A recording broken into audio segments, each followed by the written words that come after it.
Hi, this is Peter. Welcome to another episode of Beyond Cane Pole. I'm going to do two videos today, and I know I haven't gotten any out in a while. Been some other things going on. That, and I don't want to necessarily do the same video over and over and over again.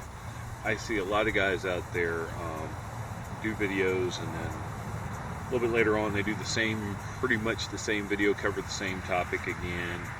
Then a little later on, they're doing it again. Can get a little repetitious. Like the other day, I found a wasp nest. Well, I've done a wasp nest video. Didn't feel the need to do another. So I'm going to try and get some more videos out. The weather's cooling off.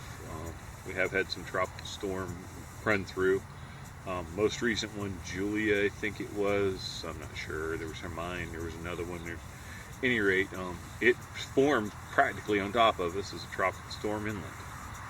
Okay, anyway, just recently purchased another Badger Tenkara rod. This one happens to be their UNC. This is not stock. When it comes stock, it has a nice whiter handle here, white cork handle. I have stained this with a red maple, I think. I don't know. It was a stain that we got in a box when we bought some when we bought a box of craft stuff at a yard sale. Made this a little more red and a little darker, and there's a little darker flecks. I'll take a picture of this up close when you see it. The other modification we did is here and here I put two little bent pieces of rigging wire. It's stainless metal. In this case, it happens to be a little brown in color, and permanently attach them by wrapping thread and epoxy to make line holders. I've tried those little lever things that flip up and back and are on there with rubber bands. They slide. I looked at the little twist tie things some people use. I say twist tie, they're big twist tie thingies. And they look like they'd slip too if there's any pressure or something knocks it. These will provide a permanent, always on the rod, ready to just wrap up and walk away line holder. I will take pictures so you can see everything up close. This particular rod is the Badger UNC. It is an 8'6" rod, 6'4" medium flex. I'm going to go ahead and extend it. I have yet to put a line on it. I've yet to try it. Specifically, I bought this rod, and it's like next to nothing, folks, when I do this. But I bought this rod specifically for when we went to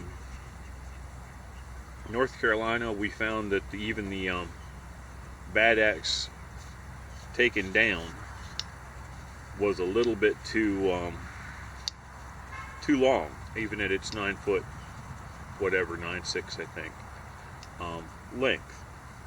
Part of that may have been the fact that I was using the Badger line at 12 foot long. I've done a little research. I have since taken a 10-foot piece of non-Badger light line, but it's similar to Badger line, and put in that bag. I'm going to try it with the 10-foot piece. I also have a 7-foot piece. But what I've done, since I now have this UNC, and here's a fish hitting right over there, is I've made up a small kit for it. In this kit, I have a pair of hemostats and nippers on a lanyard. I have 2-pound fluorocarbon. That's it. That's my tippet. I'm using 2-pound fluorocarbon. I bought this little spool off of Tenkara bone. I have another one just like it with my other kit. The reason I bought that is because, like I said, I have a 7-foot piece of line like the Badger line, ready to go in a rod that will give me 7 foot plus tippet. However long that tends to be, up to even a 6-foot tippet. I've not cast this rod. I will work with that later. But the other thing I bought off of Tenkara bone is I bought some level fluorocarbon. Yes, it's bright yellow. You're supposed to be able to see this. I bought what they call the number 4, and this is 50 meters I figured out the yardage and all. I don't know what it is, but part of the reason I bought this is because it was the longest spool he had, and I'm planning on using it between several rods. But I also want to try using level line, just to give it a try. I did number 4 out of reading several recommendations for what somebody who uses it. You know, a couple people have used it on the UNC rod, and a couple people have used it on other Badger rods. Recommend the heavier level 4 or number 4 level. The numbering system on this is somewhat confusing. It feels like it might be the equivalent of 20-pound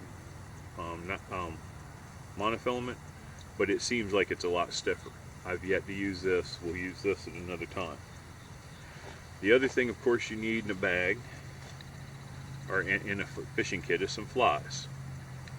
Now I have some little small gnats, some number 12 Adams, some smaller Adams, I forget what size they are.